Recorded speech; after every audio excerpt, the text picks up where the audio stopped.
what really happened with your host, Mike Rivero. You're listening to the Republic Broadcasting Network, where you'll find out what the Fukushima's going on. And aloha, America. Welcome back to our show here. Hour number 3. The phone lines are open, 800-313-9443. And we're going to take a phone call from John in Phoenix. Aloha, John. Welcome to the show. What's on your mind today? Hey, hello, Mike, unemployed psychologist. I was just reading that 78% of people who get their mercury fillings taken out and get them replaced with plaster or something more safe feel an increase in their health, both mentally and physically. I'm wondering why that's not being covered, but psychotropic drugs are. Well, I think the reason is because they don't want to officially acknowledge that mercury fillings were a problem to begin with, or you're going to be seeing a lot of lawsuits filed against a lot of dentists and the manufacturers of those filling amalgams. I didn't think about that. All right, well, I thank you for your time. Send my love to Claire. You have a good one. All right, thanks an awful lot. It is a sobering thought that very often when they discover that something that has been in use for a long time is causing harm, they'll very slowly try and fade it out of usage, but at the same time saying, no, there's no problem, in order to not have large corporations sued. And a good example of that, of course, would be the vaccine industry or other dangerous pharmaceuticals or various other products that have turned out to be less than wonderful. They'll just sort of fade them away and hope nobody notices. Try and avoid those lawsuits here. Now then, over in France, as you know, they're coming up on some eventual legislative elections following the presidential election. And apparently, France's equivalent of AIPAC has managed to force a second candidate out of the French legislative election for expressing support for Palestinian rights and international law. So if you're going to be screaming about one country meddling in the politics of another country, we ought to focus on the one that seems to do more of it than anybody else. Apparently, Italy is now considered the biggest threat to the continuance of the European Union right now. They dodged a bullet with France. But apparently, Nandini Ramakrishnan, global market analyst at JP Morgan Asset Management, said that Italy is the biggest current threat to the Eurozone. And apparently it has to do with not so much an Italian exit, but the severe strain on Italy's economy and its banking system. We know they've been having a lot of problems with it. And again, one of the issues, when you start linking economies together, they are all basically hostage to each other in terms of an accident in one area can wreck them all. And that's always been one of my biggest arguments against globalism, because national borders serve the same function as fireproof doors in a building or watertight hatches in a ship. They contain an accident. If you have a fire in an office, the fireproof doors keep it from spreading. If you have a leak inside a compartment of a ship, the watertight hatches prevent it from spreading to other compartments. And that's the way it's supposed to work. But if you prop open the fire doors and the watertight hatches, it may seem things are better. You can get around faster, get more work done, but then the first fire that shows up consumes the entire building. The first leak sinks the entire ship. And the same is true with an economy. All of this rush to global economic synchronization results in one large system that is vulnerable to a catastrophe, as opposed to separate functioning economies where if one goes down, the others are still in good shape, can step on in and provide some support. It was because of economic globalism that the 2008 meltdown of the mortgage-backed security fraud on Wall Street triggered a crisis in Europe. But apparently they did not learn from that. The globalists still want one world government, one giant private central bank to hold us all as debt slaves for the rest of eternity. We're going to take another phone call. Rob in Chicago. Aloha. Welcome to the show. What's on your mind? Hi, Mike. I was thinking about something with the Seth Rich murder. Now, new information came out about him actually surviving and not dying on the scene, that he was taken to the hospital, that yes. Surgery was performed on him. Okay. Now, remember they did state that they were going to, in that WikiLeaks email, that John Podesta said we were going to make a example out of this person and out of the leaker. Now, you can call it a conspiracy stretch, but when he was shot, he was only shot 2 or 3 times. One was supposedly an entry-exit wound. So he only had 2 bullets. Now, somebody trying to kill somebody doesn't really, I don't think they're going to just shoot him once in the back or whatever in a non-critical area. To me, it could potentially be that they shot him, wanted him to be discovered, taken to the hospital, and then feel like he was going to recover. And then they say, okay, you think you're safe in the hospital, and then they arranged to kill him in the hospital. So they had enough ability to conspire with a hospital to do that. That sure sounds like a real good way to send out a message. Well, the problem there are 2 problems with that. First of all, you can't send out that message without basically admitting that's what you did. And since I'm a fan of Occam's razor, I tend to think that that he was shot with small caliber guns to try and keep the sound down. Maybe even been shot with silencers. And they were in a rush. They were in a panic. He'd apparently put up some kind of a fight because there were defensive wounds on his arms and other contusions. And so they may have shot him and simply botched it. They didn't hit a critical target because they were using small caliber weapons. But again, the simplest explanation is often the best.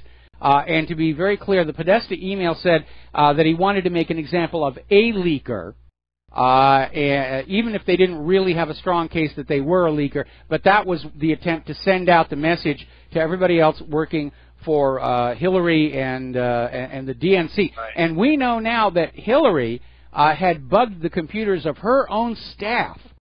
I mean, that's how paranoid she was. So Seth Rich, would have had to have been extraordinarily careful about what he was doing, because he was probably enough of an IT expert to know that there was spyware on all the campaign-provided laptops. Right. Well, either way, it's obviously the discovery of all this stuff is coming out. It's just whether or not there's enough people out there to have it matter, that can make an effective change on things, or become evidentiary. Because as we see, the FBI is still compromised as far as being able to actually have a legitimate discovery of all evidence and prosecution of people that deserve it. Well, unfortunately, we have a government right now that is scared for its very existence, and so they figure anything that they do to keep these scandals hidden is justified in terms of their own personal survival. So they're sticking with the official conclusion that it was a botched robbery, and they don't need to look anymore. And the corporate media is absolutely out there trying to scream that anybody who thinks Seth Rich was the DNC leaker and that was why he was killed is just a wide-eyed kook conspiracy theorist. And if you look at, they're attacking Newt Gingrich and Sean Hannity, who are people who have a great deal of stature going into this thing, and they're out there just saying, oh, these people, they're wackos, they're nutcases. And of course, for anybody who understands the corporate media is not about the truth, the fact that they are on the attack is sending a signal. There is something there that is still being hidden. And again, from the point of view of the establishment, they're seeing their survival, their perpetuation, under serious threat from the collapsing confidence and faith and trust of the American people. And so at this point, they don't want anything else to come on out that's going to remind the American people that, yes, assassination for political gain is still a reality in America today, and that the corporate media and the government are still lying to the American people despite the recent string of embarrassments. They're unrepentant. They haven't learned from their mistakes. They don't understand that they can't go on just lying their way through the American people like they have for the last century. Well, they are acting like a cornered animal right now, which, they're doing. They are. Lashing out in ridiculous manners, and obviously, it's the greatest power struggle of all time right now. Oh, yeah. They've declared open war on the independent media. They were trying to tarnish us with this ridiculous arm of Russian propaganda story. That's caused quite a bit of harm. Our server, we're getting as many DOS attacks now as we did just before the general election. They're acting like they're panicking, and they don't know what to do. Yes, and I'm seeing it on the replays of your show and John's show. I've been meaning to talk to John about this, is that when you go back for replay, I mean, your show especially, Mike, you sound like you are slowed down from a third of your speed of talking, and it's garbled sometimes. And I'm not sure, that could potentially just be me, because I've earned a special place on the list. I don't know. I haven't. That's why I wanted to talk to John about it. See if he's had any other. It's hard to know right now. If you're on AT&T, they've had apparently one of their main fiber trunks got cut somehow, and so AT&T is having serious problems today. And of course, Spectrum still can't get their act together, and so you don't know if you're dealing with nefarious intent or just the fact that our society is in a stage of collapse, and that includes the IT infrastructure. Well, here's an example of why I feel it is actually an attack on you guys or your information. Yep. Is because your playback will be garbled and slowed down, but I can go back on RBN and I can go listen to John's show, the National Intel Report, or Vince's show, or any of the other shows, and again, sporadically it's John's show, and again, I'm not really. It's not like a rhyme or reason. I haven't taken the time to document it. Okay, but well, I do know that. So yeah, well, you're speaking the truth, sir. Again, we know there's DOS attacks on my server. Sometimes they try and jam the BAM user feed because I only get so many streams for what I pay them every month. And it could be that they're trying to jam the podcast as well. And it's not just me. They're doing it to a lot of people. I've been trading emails with a lot of the other patriots, truth activists, and they say they're getting exactly the same thing. Just trying to find some way to shut them down. And if it isn't through the computers, it's going after our advertisers. We're trying to get the advertisers to plant malware on our readers' computers. I'm dealing with that issue right now. And I got to make a comment here. Online advertising is totally out of control. There are advertisers who are openly abusive of their customers and clients, and it does need to either self-police or somebody's going to start saying it has to have regulation the way advertising on corporate media does. All right, well, listen, Rob, we're going to let you go here, and we're going to do a quick shout-out to our on-air affiliates just now rejoining the network. We're going to take another call from International Rabbit, but again, the rules are one call per person per day, but I'm going to let you go on this one because I think you got some information for us. What's on your mind?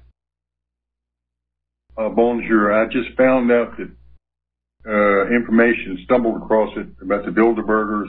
Yes. It's going to be in Chantilly, Virginia this year, June 1st through the 4th. Okay. And that's all I've got. All right. Well, thank you very much for the information. Chantilly, Virginia, starting first part of June, which is just, a week away here. All right. We're going to switch over to Joey in New Jersey. Aloha. Welcome to the show. What's on your mind? Mike, I'm trying to follow this bouncing ball with this Seth Rich thing. Nobody seems to be bringing up the end result, where the ER doctor said that after they pulled all the bullets out of him, he was in good shape. But then the police came in and chased everybody out of the IOC room. Yes. And then all of a sudden he died. How come nobody's following up on that? Well, we have been. We've been running the story. I'll listen to you. Okay. Well, actually, we have been following that story. We reported it the day that it broke. And again, this is coming from somebody who claims to be the doctor at the hospital ER where Seth Rich came on in. He's trying to remain anonymous. I don't know how successful he's going to be. But that coincides with the other report that we got from the police department itself, that Seth Rich was in fact still alive, conscious, when the police found him. And you would imagine that probably the police said, who did this? And Seth Rich may have said something in reply. It certainly is not in the police report. And the videos from the police officers' body cameras are missing. So, yeah, this looks like... Well, Seth Rich has earned his place on the Clinton dead body list. And that is certainly getting a renewed interest because of Seth Rich. And, of course, there were a couple of other very bizarre deaths during this last political season. All righty, getting on back to the news in Europe. Apparently, Spain is dealing with Catalonia's desire for independence. Spain was demanding Catalonia, the independence people, come on in and debate it in Parliament. Catalonia said, no, we're not going to do it. In fact, we're going to declare independence. We're not even going to hold a referendum. We know that everybody here wants to get on out. So they're moving forward. They've drafted an independence bill to break away from Spain. It's going to be their version of the Declaration of Independence. And the only question is, are we going to see Spain go to war with Catalonia? Like, we need another war. I need to come up with a little graphic that just shows everywhere in the world where there's actual armed conflict taking place right now, and I'll bet you it's going to be pretty much everywhere. Now, Mark Zuckerberg, the founder of Facebook, is now out there deciding that he has enough money to join the club of the very rich who will shape our future for us, even though we have not voted for him to do so. And he's saying there needs to be a global superstructure to advance humanity under a totalitarian control. And, of course, he feels that Facebook is going to be the vehicle for that. And this may be his reaction to the fact that people are starting to turn away from Facebook over its very obvious and overt attempts to censor content and to decide for us what we will see, read, and hear. Now, getting on to gun rights, a little bit of an interesting statistic. Apparently, carry permits for firearms across the United States have now exceeded 15 million. There are over 15 million carry permits nationwide, plus the 13 constitutional carry states. And this is definitely pushing us back to the restoration of the Second Amendment. And by the way, there has not been this sudden outbreak of gunfights in the streets that the gun grabbers insisted would happen if you let law-abiding citizens carry guns. In fact, everywhere that concealed carry is allowed or constitutional carry is allowed, crime goes down. That's always been the case. Where is the highest street crime and murder rate taking place? In those cities and states with strict gun control. Chicago first and foremost. The gun crime is out of control because only the criminals have the guns. And there was an object lesson a few years ago, actually more than a few years ago, down in Kennesaw, Georgia. I'll tell you about Kennesaw when we come back from these commercials. And aloha, America. Welcome back to our show here. And some years back, there was a town in Georgia, Kennesaw, and like many other towns, they had crime going on, burglaries, that kind of thing. And the city council got together and they voted through a city ordinance saying that every home in Kennesaw had to have a firearm. and crime plummeted. And crime is always going to go down when the criminals understand that most, if not all, of their potential victims are armed. Now, the gun grabbers don't like that. They want a safe work environment for the criminals to rob and rape and steal and do whatever it is they're doing. This is why I've often said that anti-gun is pro-crime. We're going to take a phone call here. Jim in Alabama. Aloha. Welcome to the show. What's on your mind? Hey, Mike. Long-time listener. I don't call very often, maybe once every 3 or 4 years. Okay. But listen, I've been hearing you say for years that you and Claire would like to leave Hawaii. Yes. And you have, talked about going back to the West Coast and all. But there's an area that you might want to consider, and that is East Central Alabama. Okay. The economy here is great, man. We actually do have a 4.5% unemployment rate. Mm-hmm. The people that do the hiring for the manufacturing around here cannot find enough people. The housing market here is fantastic. I live in a subdivision out in the country, and in the last 2 years, they've built over 40 new houses, and they've all been sold before they were finished. Well, it's good to hear that you're doing well in that part of the country. And I know some parts of the country are still doing well. What concerns me is how many parts of the country are doing very, very badly, and how that condition is spreading. And by the way, just to sort of correct things, Claire and I have no intention of going back to California. What we would like to do is maybe someplace like Indiana, where the housing prices are much lower than what we're having to pay here. And we'd be close to family. Claire has family in Indiana. I have family in the New England area. But, coming from here in Hawaii, if we get rid of all of our junk and even just taking the essentials, like Claire's harp, we're still looking at $20,000, $25,000. And that means, we're going to leave our car behind because it's not worth taking.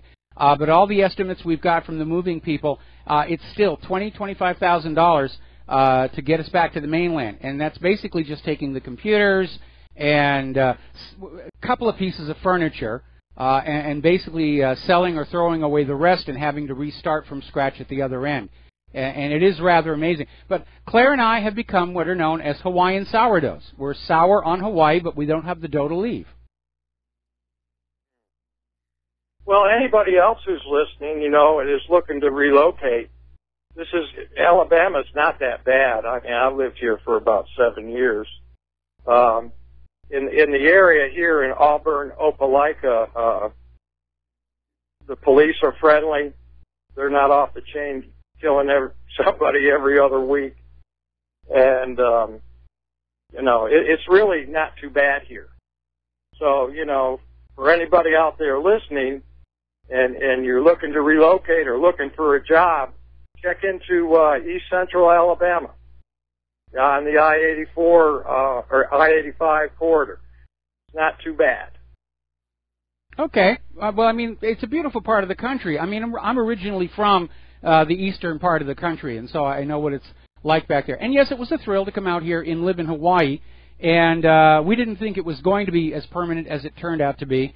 But we would like to find a much less expensive place to live. But at the moment, we're just barely getting by. We're trying to just deal with our debts and I'll be honest. When Trump won, I thought this would be the beginning of the rise of the independent media, and there'd be a lot more money coming into it. But now the corporate media is literally at war with us. They're going after our advertisers.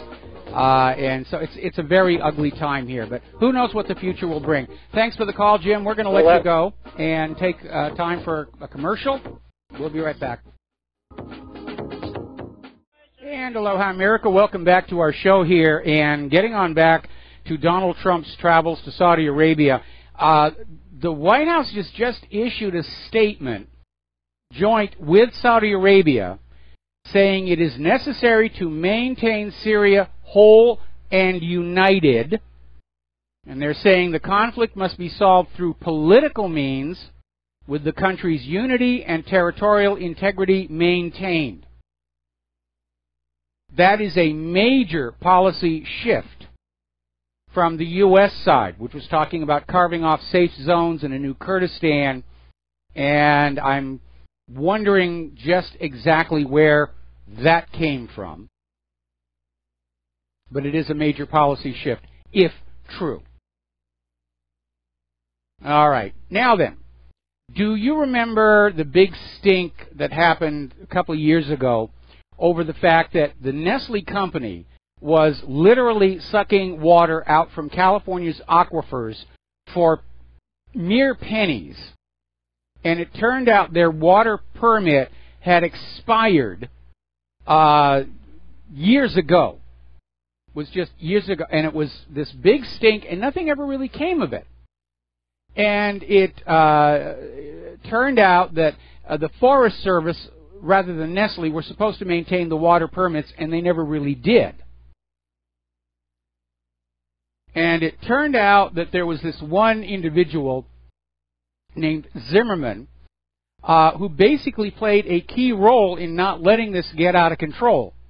Well, he's now retired, and he apparently left the Forest Service in good standing. They actually named an award after him, the Zimmerman Community Partnership Award. And now Zimmerman is, in addition to his retirement, he's now a paid consultant for the Nestle company. And Nestle continues to suck the water out, put it in bottles, and sell it back to the people of California. Oh. Now, over in North Dakota, that Dakota Access Pipeline, it's not even fully operational, and it has sprung 2 more leaks. Leaking oil onto the land, and that was exactly what the concern of the Sioux people were, that it was not going to be safe, that it was going to poison the land, potentially poison the water, not just for their reservation, but downstream as well. And it's happening. Because they build these things too cheap to maximize profitability. And that has become a curse all over our nation, all over the world. You can have these technologies, and they can be safe, but you can't let the money junkies make the safety decisions. Because they'll always cut corners to save a few bucks for their bonuses. We saw that at Fukushima. We saw that at San Onofre. And we certainly are seeing it up in North Dakota. And apparently that seems to also be the case down in Hanford. Because now they've had a second release of radioactivity. Apparently this one was a little more severe. Some of their workers were actually contaminated. They're having to go through the decontamination process, which is not pleasant, because it basically removes having several outer layers of your skin scrubbed off to make sure they get the particles. And remember, there's 2 ways that radiation is a threat. The first is exposure, but that's over and done with. Contamination is the worst. That's where an actual emitting particle, microscopic, gets under your skin, or you inhale it, or you ingest it, and then it just sits there radiating and radiating and radiating. There's no way to find it, no way to get rid of it, and you suffer the ill effects. But apparently the latest concern, this is being reported over at NN News, is they're conceding that these facilities for the plutonium process used reactor fuel rods to get bomb stuff out of them, that all of these facilities have not been properly maintained. And these plants are literally falling apart. And of course, Hanford as a whole is the most contaminated place on planet Earth. And I remember when Claire and I were living briefly in Washington State, we knew Hanford was there, but we were upwind and upstream of it. But we were aware it was a problem, and a lot of people talked about it. A lot of people talked about family and friends they had downstream from it who had all kinds of cancers and problems. Somebody needs to come up with a good, effective way to clean that mess up. And they can't. no more than they can clean up Fukushima or Chernobyl or 3 Mile Island. Now, apparently, now that we're finally out of the snow, just a week away from the start of summer, Angela Merkel has decided she's going to go on the warpath against the climate change doubters. If you doubt climate change, we're coming after you, you global warming deniers. And again, it's a reminder, this is not science, it's politics. We want to impose a carbon tax on you. We want another justification for deciding how you will live your life to save Mother Earth from global warming. It's like they're absolutely convinced that once June gets here, we will all forget about all this record snow that we had this very, very late spring. They're still pushing that agenda because they want your money and they want more control over how you live your life. How many light bulbs you're going to have, how many square feet you're allowed to occupy. Now, getting on back to computers, in addition to Seth Rich leaking the DNC emails, there was this other scandal, sort of came and went. There were these 4 IT workers in the House of Representatives, and they were fired for improperly accessing the computers of members of the House of Representatives, and they were just sort of shuffled off because there was already too much attention being paid to things like private email servers and the security risks that they posed. Now, according to Blacklisted News, there's a growing concern that members of the House of Representatives are now being blackmailed with information stolen by these 4 IT workers. And it tells us 3 things actually. The first is, yes, members of Congress are doing icky things that they can be blackmailed for. 2, IT security inside the government isn't as great as you would expect it to be, certainly from all the movies and TV shows. And 3, that, again, we can't rely on NSA, FBI, CIA to do anything about this. That's also underscored by this other story where apparently over in Russia, the Russian Ministry of Internal Affairs has arrested a hacker group which was installing viruses on smartphones to steal money from customers' bank accounts. And they did succeed in stealing about $900,000, then the Russian government caught up with them. Going to throw them in jail. Now, why is it that the Russians can find and arrest the cyber criminals and the U.S. government cannot? Because it always does seem that the cyber criminals in this country, they get away with everything. We very rarely hear about the ransomware writers being tracked down and arrested. Does not seem to happen, does it? Over in Dubai, their Dubai's police force now has the world's first robot policeman. Now, it's not exactly the RoboCop you saw in the movies, but apparently it just wanders around and it greets people. And it was debuted at this 3-day Gulf Information Society Expo and Conference. In other words, it's a gizmo for a convention of gizmo people, the geeks. And so this officer is walking around and greeting people. And I don't know if that's actually any law enforcement authority, but apparently whatever it does, it's doing enough of them where they're actually going to start bolstering the Dubai police force with these units. In fact, they're saying somewhere down the road, 25% of Dubai's police force are going to be these robotic police officers. And my guess is they're probably going to be best suited for things like guiding crowds or various other things in areas where there's not a lot of violence.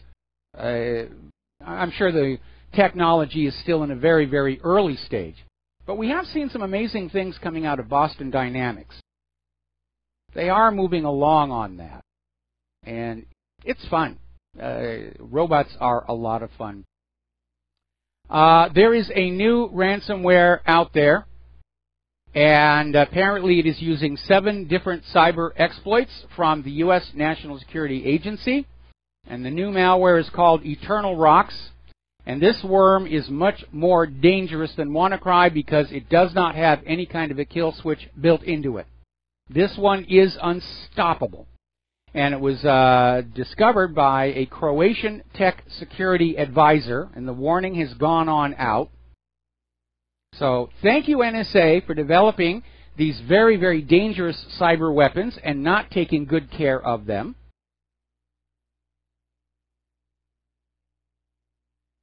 This is sort of worm could bring down businesses.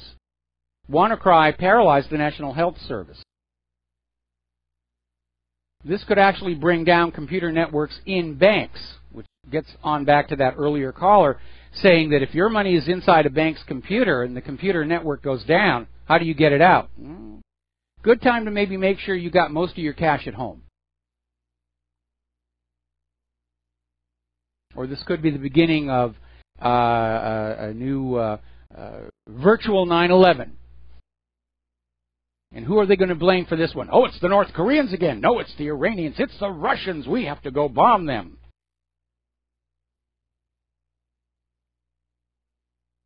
Now, maybe years ago, instead of the NSA figuring out how to fill the Internet, the routers, smart devices, computers, with all kinds of holes to peek at us through, the NSA would have actually been doing the nation a greater service in devising systems that allow for actually rapid back tracing of anything that is sent to us over the Internet to make cybercrime more difficult. Instead, they've made it a lot more easy. There are all these exploits out there that they know of, they will not share, so companies can't plug them. And now their tools are out in the wild being used for all kinds of nefarious purposes. I think that is really seriously a whoopsie. That is a major, major whoopsie. There's going to have to be a dedicated push to improve security and verification of traffic on the Internet. One of the methods used to attack servers, including mine, is a DOS attack with spoofed IPs. Meaning that the packets are sent on in with randomly chosen IPs as the source, so that you can't filter them by IP. If you have 5 million requests come in from a single IP, you can drop that in the filters. But if each packet is coming in with a new made-up IP, very hard to stop. It would be easy to stop if there was built into the Internet system something that goes back down the chain of all the hosts it's gone through and verifies that, yes, it really did come from this one originating machine. And if it doesn't, you ignore the packet. There have been suggestions of this kind of security mechanism in the past, and always it's met with, oh, the net can't take the added bandwidth. It would just be too much stress on our Internet. Well, how much stress on the Internet is being caused by these ransomware worms? And it will get worse. WannaCry was not the first. This one will not be the last. Unless something is actually done, there's going to be major, major problems in the future. And this is where governments, including the U.S. government, and all of these computer intelligence agencies can actually earn their salaries by finding a way to solve this problem. And I'm waiting to see them actually make the effort to do it. Meanwhile, Hawaii's own Representative Tulsi Gabbard has introduced a bill to permanently end warrantless collection of Americans' emails. Go Tulsi. If she runs for president in 2020, she's got my support. All right, let's take a phone call. Kevin in Washington State. Aloha. Welcome to the show. What's on your mind? Greetings from Puget Sound. It's a lovely, lovely part of the country. Claire and I used to go out sailing there. 80 degrees and a breeze today. Okay, you mentioned something back at the beginning of your show about the Democratic National. There was people trying to get their money back for, contributing to the PAC. I wanted to bring up, there's a class action lawsuit that's going on against the Democratic National Committee, and it seeks to prove that they had actively worked against Bernie Sanders. Whether you're for or against, wherever you land on it, it's just that they manipulated. Their argument is that they have the right to rig the election. But here's where the story really gets tied into the Seth Rich deal. They hired a process server to serve the Democratic National Committee. And also, there was a group that came along that wanted to do a documentary on it. So they recorded the gentleman doing, the processor server doing his job. The guy ended up dead. He's dead. The family found him in his apartment. He was a reputable process server. They found him with 3 different types of drugs in his system. He was not a known drug user, but it's just another body count to it. And so their first move in court was that they said that they wanted to challenge the process server, not knowing, the lawyers did not know that it had been filmed and that, it had already been documented and the rest of it. So this is the lengths that the Democratic Party will go to clean house. But people have to remember, it's not just the Democratic Party. They are in as tight as 2 fleas on a dog with groups like the AFL-CIO. There's other groups and action committees that are tied to them that when these people... Kevin, sorry to cut you off. We got to take a break for commercials. Stay on the line. I'm going to bring you back after these few words. And aloha, America. Welcome back to our show. Last segment of the program today. We're still talking with Kevin in Washington State.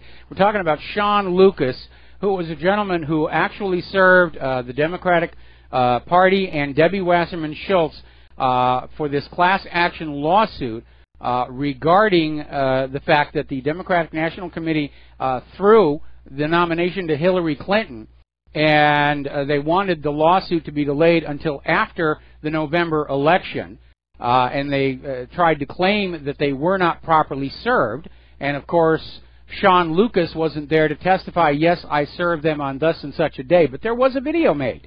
There was a video made of the service being done. They still managed to keep the lawsuit out of the corporate media.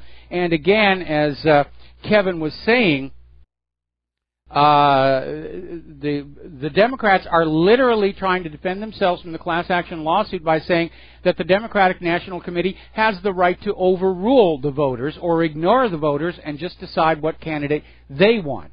And that is not exactly by the rules. Moreover, it's going to be insulting to the Democratic rank and file, who think the Democratic National Committee is supposed to be representing their wishes in the election. And that certainly did not happen. And that may be why support for the Democratic Party is plummeting right now, because all of those people who supported Bernie Sanders, they're not going to be sending in money to the Democratic National Committee anymore. They're going to be looking for someplace else to do what they're doing. So, Kevin, does that about sum it up? It does. And, Mike, I would like to say, if I could, there's a very good video on YouTube that has hyperlinks to the case and the background on it. The title of it is Shocking: Democrats Argue Their Right to Keep Rigging Elections. And one other thing, if I may, there was years ago, there was a case that came up against the news organizations, accusing them of lying, and it came back that they're not there to have to tell you the truth. And I would say to anybody out there, just remember what it is on the. We used to be able to take things at face value. None of this is face value. And I'm bringing this up not as a Democrat. I'm an independent. And I think people have to realize when Donald Trump got elected, there were just as many people that said anybody but Hillary.